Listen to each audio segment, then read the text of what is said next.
training, Helping Leaders Transform Lives. This is a training for the Assembly at Broken Arrow small groups. To start off, I want you to watch a fun little parody video because I love starting trainings off with fun videos. So watch this and tell me what you think.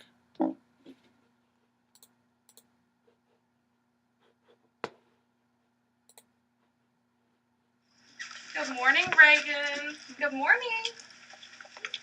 Good morning, Madison. Good morning, Johanna. Good morning, Johnny. People are always asking me why. Why do the same thing every year? Why not move on? But I say, if it ain't broke, don't fix it. Johnny? Present. I'm comfortable.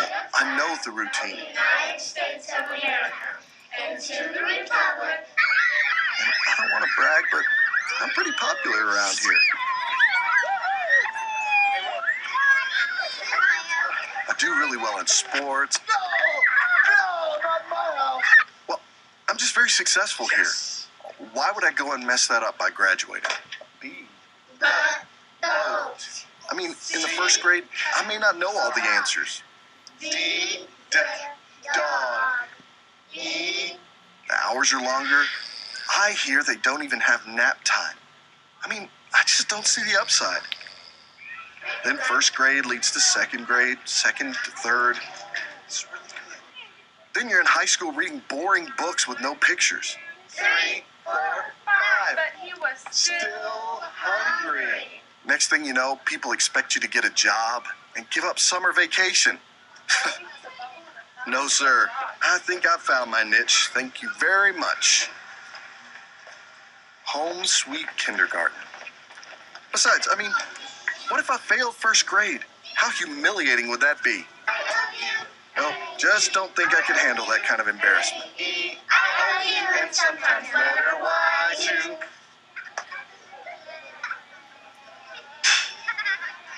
That was not a good choice.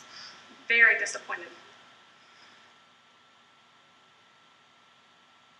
Well, I love showing those clips, those movies, because they bring a little bit of humor in, but they also have a grain of truth.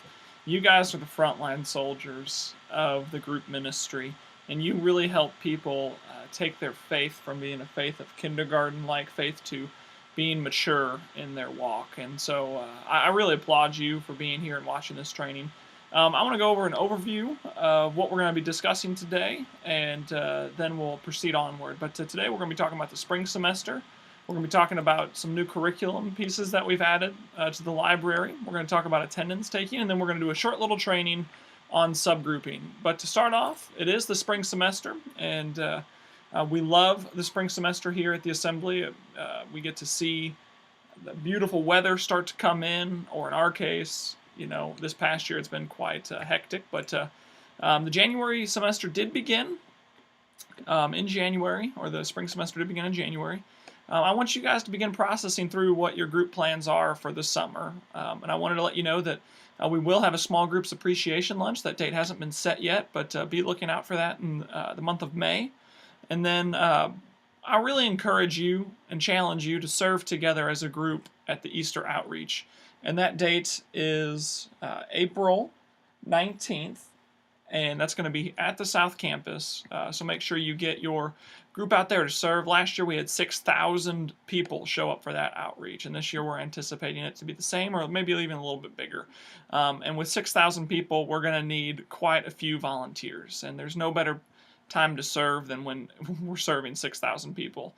The next thing I want you guys to consider running or serving in the 5K.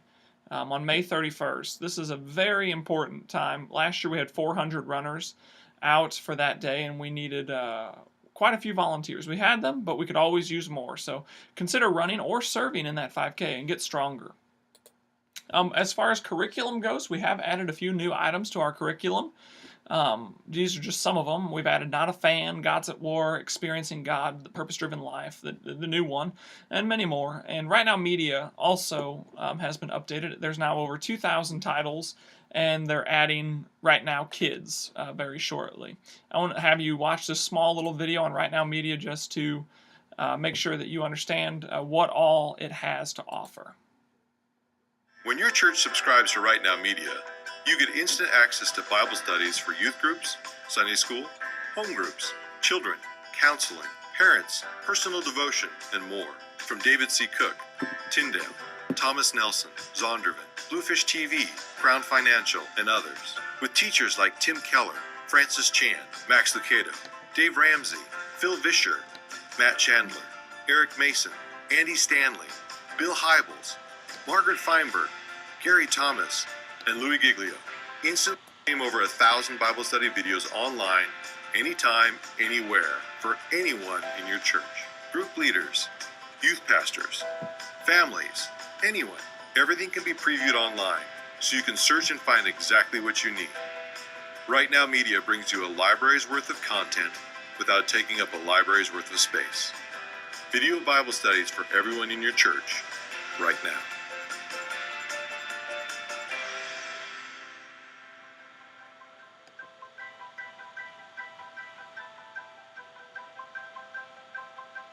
Right Now Media is a great opportunity for you to give access to your entire group, a ton of access to videos than they need, when they need them, and they can access them anytime during the week.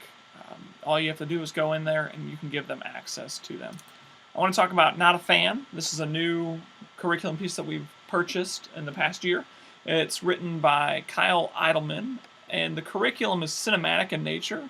It uses movie-like scenes to address the topic, and it's very good. If you haven't watched it, I encourage you to check it out. It is a longer curriculum piece. It's about 30-minute sessions, but they are very good. I mean, it's movie-like in nature, so it draws your attention and it keeps your attention, and which leads to great discussion time. The next one is Gods at War, which is also by Kyle Idleman, and the title is, which gods are ruling your life? And Kyle goes into which sins we've hidden in the Western culture, and exposes them and allows us to see really what's ruling our lives and how to address that and how to fix it. And this also uses movie scenes to inspire people to action. Once again, it is a little bit longer, about 20 to 30 minutes per session, but it grips your attention. The next one is Experiencing God. This is a timeless classic. We just purchased it. They've updated it a little bit. There's 12 sessions on how to experience God. This is a homework-heavy curriculum piece. This is not for the faint of heart. You need to know what you're doing, and you can lead people into experiencing God. At Lifeway, they praise this as being the #1 curriculum for guiding people into ministry than any other curriculum piece, meaning that there are more people called by God to full-time ministry as a result of this curriculum than any other curriculum that they have in their shelves, which is fantastic. It's a great curriculum piece. If you haven't done it, I encourage you to do it, but it's not for the faint of heart. It is homework heavy. Attendance. I want to talk to you a little bit about attendance as we're moving forward. Just please send in attendance. Just click on the email and enter the people present. It's pretty simple. I know that some of you have been getting the emails on days that you're not meeting, and that's partly due to us messing with your Sunday nights and having services on the nights that you're supposed to be meeting. That's all right. Save that in your inbox and then go back to it afterward and click on it and enter in the attendance there. You can definitely do that. I want to talk a little bit about training now. Everybody in the group life spectrum always has the question of how do we raise up new leaders? And this is the question of a lifetime. How do we raise up new leaders or hosts in small group ministry, or in any ministry for that matter? And I believe that we have a solution, and this solution involves subgrouping. Subgrouping is where when you have a group above 8 people, you split up during the discussion and prayer time. You're not trying to split your group. You're not trying to make it to where your group's not your group anymore. You're just allowing people to get together with smaller groups so that everybody has an opportunity to talk and everybody has an opportunity to share their thoughts. And so what you do is you're meeting together as a group of 8 or 10 or 20 or 25, or some of our classes have 150 people. And what that leads to is that not everybody has the opportunity to share. So what you do is you start the group, you're meeting together, you're eating, you're enjoying, you come together for a time of corporate announcements or whatever, and then you say, all right, we're going to watch this movie together, and then afterwards we're going to split up into even smaller groups. John, you're going to lead this group of 4. Sally, you're going to lead this group of 5. Cassandra, you're going to go over here with this group of 6 or 4 or 3. And after the movie is over, or after the curriculum piece is over, or the main teaching, you split up into these smaller groups to discuss. And it forces every single person to really engage in and connect. So why do you subgroup? It allows for deeper conversation. It frees up your prayer time. It creates a leader in each group, and each person's encouraged to talk. When you do subgroup, you create a leader that's comfortable with leading a group. A lot of people are freaked out when you say, will you be a small group leader? Will you lead this group? Because they're like, oh, that's too much responsibility. I don't know what I'm doing. But when you say, hey, will you take this group of 4 people over to the dining room table and just discuss these 5 questions? They say, of course I can do that. And then you say, oh, hey, I'm not going to be here this week. We're going to be on vacation. Instead of canceling group, can you just go ahead and lead it and just assign 4 people to lead those questions? And they say, of course. And all of a sudden, we've raised up a well-rounded leader that's not afraid to lead a group. As far as each person's encouraged to talk, we've all had it. We've all been there. You've got the chatterbox in the group, somebody that just loves to talk. But you also have the trailblazer. And what I mean by trailblazer is not somebody that is blazing trails. I mean, the rabbit trailblazer, the one that is blazing rabbit trails. And they're just taking time from the group, and everybody's putting their hand to their face saying, wow, when is this going to be over? Man, will this guy just please be quiet? And when we're subgroup, it eliminates that problem because there's much smaller tendency and everybody needs to talk. And so you get that, you reduce that possibility in the group. But what I want to do now, what we did in the main training sessions, we broke out into the smaller subgroups of 4 to 5 people, and they discussed what we had just learned, and then they prayed for each other. And so since you're watching this online, you don't have the opportunity to do that, but we did put this into practice during the training. So to wrap it up, the spring semester is upon us. We've got some great new curriculum additions in Right Now Media and in the library. We've got more than what I've listed, so if you want to check it out, come up to the library and I'll show you around. Attendance taking procedures, just make sure you're taking those attendance, and when you're in a group, just make sure that you are subgrouping. It raises up leaders, it reduces the stress on you. So to finalize, I'd like you to watch another fun parody video on the herd.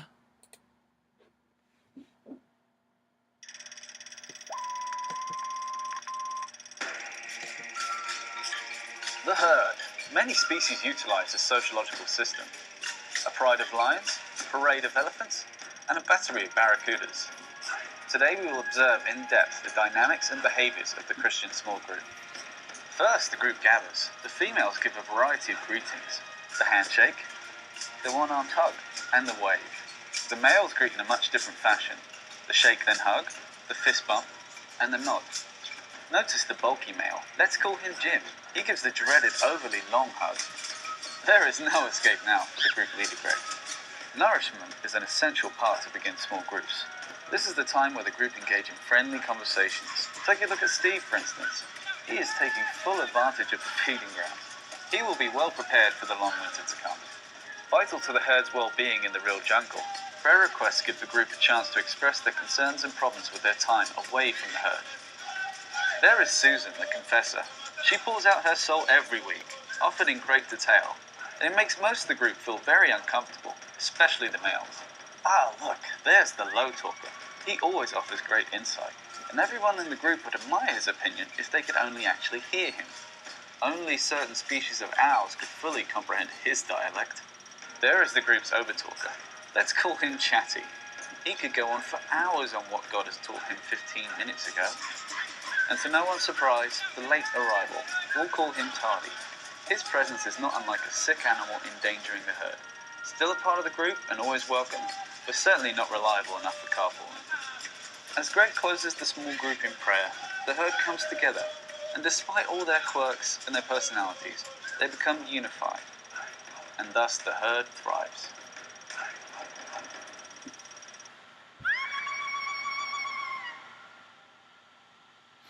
Well, thank you guys so much for tuning in for this training session. I encourage you to continue on in your quest as a small group leader and to bless your small group in every opportunity that you can. Thank you very much.